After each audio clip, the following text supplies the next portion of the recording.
Hi friends, చలాన్లకి సంబంధించి Revanth Reddy సర్కార్కి high court గట్టి shock అయితే ఇచ్చింది.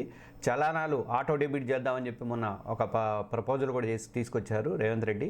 కానీ అసలు బండి చలానా ఉంది అని చెప్పేసి బండిని పక్కన పెట్టంగానే ఆ కీ తీసుకొని పోలీసులు మనని అర్ధంతరంగా ఆపేసేసి మీ మీద పెండింగ్ ఉన్నాయి కాబట్టి మీ బండి ఇవ్వం పొమ్మని చెప్పి చెప్పడానికి అస్సలు ఛాన్స్ లేదని చెప్పేసి హైకోర్టు క్లియర్ ఇన్స్ట్రక్షన్స్ అయితే ఇచ్చింది. ఇంతకుముందు ఈ ఆదేశాలు ఉన్నప్పటికీ కూడా పోలీసులు పాటించట్లేదని చెప్పేసి మనకు తెలుసు.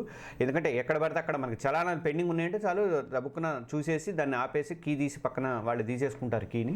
అప్పుడు పేమెంట్ చేయమంటారు. అప్పుడు ఉన్నాయా లేవా అని మన పొజిషన్ కూడా వాళ్ళు ఆలోచించరు. కంపల్సరీగా పే చేయాల్సిందే. మనం ఫ్యామిలీతో వెళ్తున్నా, పిల్లలతో వెళ్తున్నా బండిని మాత్రం అక్కడ ఆపేసే పరిస్థితి అయితే ఎప్పుడూ ఉంటుంది, పోలీసుల దగ్గర ఉంటుంది. కానీ ఎలాంటి ఛాన్స్ ఎట్టి పరిస్థితిలో తీసుకోవద్దు. మీరు చలాన్లు చెల్లించకపోతే వాళ్ళని కోర్టుకి పెట్టి ప్రాసిక్యూట్ చేయండి తప్ప వాటి వసూళ్ల కోసం అని చెప్పేసి మీరు వాహనదారులను బెదిరించొద్దు. ట్రాఫిక్ పోలీసులకి హైకోర్టు క్లియర్ ఇన్స్ట్రక్షన్స్ అయితే ఇచ్చింది.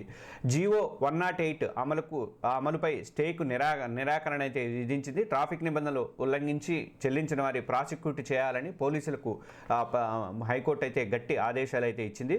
చలాల మొత్తం వసూళ్ల కోసం అని చెప్పేసి వెహికల్స్ వాళ్ళని బెదిరించొద్దు, వెహికల్ మీద పోయే వాళ్ళని బెదిరించొద్దు. చట్ట ప్రకారం వాళ్ళకి కోర్టు ద్వారా సమన్లు ఇష్యూ చేయాలి.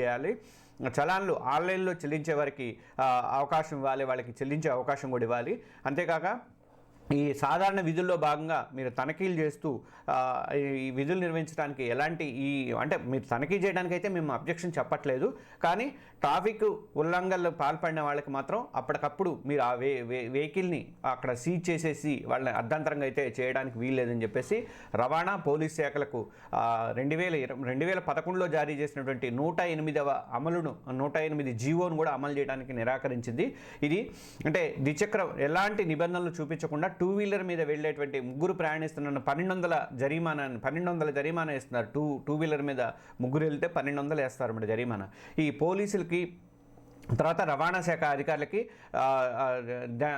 జారీ చేసేటువంటి వాళ్ళకి ఇష్యూ చేసేటువంటి అధికారాన్ని సవాల్ చేస్తూ ఈ పిటిషన్ అయితే ఫైల్ అయింది. ఆ పిటిషన్ వి రాఘవేంద్రాచారి అని అతను పిటిషన్ ఫైల్ చేశారు. దీని మీద హైకోర్టులో ఈ విచారణ అనేది జరిగింది. జస్టిస్ ఎన్వి శ్రవణ్ కుమార్ మంగళవారం దీని విచారణ చేపట్టారు. వాళ్ళు కోర్టు విచారణ ఎదుర్కోవాలి అంటే పిటిషనర్ తరపున న్యాయవాది వాదనలు వినిపిస్తూ వాహనాలను పోలీసులు నిలిపేసి వాహనదారులు బెదిరించి మరీ చలాన్లు వసూలు చేస్తున్నారని చెప్పి మోటారు వాహనాల చట్టం 1988లోని సెక్షన్ 200 కింద జరిమానాలు విధించి వసూలు చేయడానికి పోలీసులకు రవాణా శాఖ అధికారులకు అధికారం కల్పిస్తూ ఇచ్చినటువంటి ఆ జీవోని గెజిట్ ద్వారా నోటిఫై చేయలేదు కాబట్టి ఆ జీవో చెల్లదు. దాని ఆధారంగా వసూలు చేసే అధికారం, చలాన్లు వసూలు చేసే అధికారం పోలీసులకు లేదు అని చెప్పేసి వీళ్ళు పిటిషనర్లు కోర్టులో వాదించారు.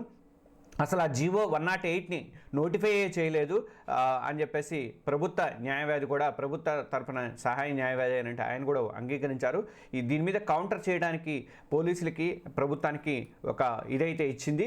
కానీ పెండింగ్లో ఉన్నటువంటి చలాన్ల బలవంతంగా వసూలు చేయొద్దని చెప్పేసి కోర్టు అయితే క్లియర్ ఇన్స్ట్రక్షన్స్ అయితే ఇచ్చింది. ట్రాఫిక్ నిబంధనలు ఉల్లంఘిస్తే చట్ట ప్రకారం కోర్టు ద్వారా ప్రాసిక్యూషన్ చేపట్టే స్వేచ్ఛ పోలీసులకు ఉంది. అయితే వాళ్ళు చలానా మొత్తం చెల్లించడానికి ఒప్పుకుంటే మాత్రం వసూలు చేయవచ్చు.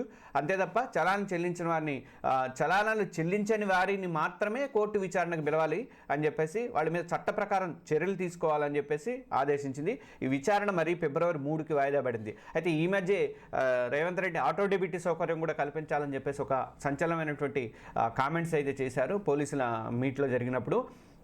అంటే మనకు ఫైన్ పడ్డప్పుడు ఆటోమేటిక్గా ఆ ఫైన్కి అమౌంట్ మన బ్యాంక్ అకౌంట్కి లింక్ అయ్యి బ్యాంక్ అకౌంట్లో ఖర్చు చేయాలని చెప్పి అది ఎక్కడా జరగదు. అది రాజ్యాంగ ఉల్లంఘన కిందకే వస్తుంది. అసలు ఆధార్ కార్డుని లింక్ చేయడానికే సుప్రీంకోర్టు ఒప్పుకోలేదు. ఇలాంటి ప్రయత్నాలని ఎలా ఒప్పుకుంటారు? అసలు రాజ్యాంగం విరుద్ధం అది ఆటో డెబిట్ విధానం అనేది.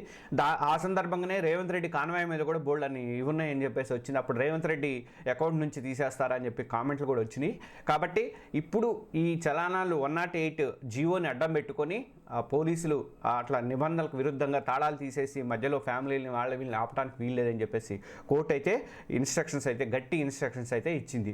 చూడాలి మరి గవర్నమెంట్ ఏం దాఖలు చేస్తుంది, మరి 108 108ని ఆ జీవోని నోటిఫై చేస్తుందా, మరి గెజిట్ ఇస్తుందా, లేకపోతే మరి దీని మీద వెనక్కి తగ్గుతుందా చూడాలి. అలాగే ఆటో డెబిట్ విధానం కూడా ఇక అది నాకు తెలిసి బాగా వ్యతిరేకత అయితే వచ్చింది కాబట్టి దాని మీద రేవంత్ రెడ్డి సర్కార్ అయితే ఇక క్లోజ్ చేసే అవకాశాలు అయితే ఉన్నాయి. ఆ ఇష్యూని తెర మీదకు తెచ్చే అవకాశాలు అయితే ఎట్టి పరిస్థితుల్లో ఉండవని చెప్పేసి నేనైతే అనుకుంటున్నాను.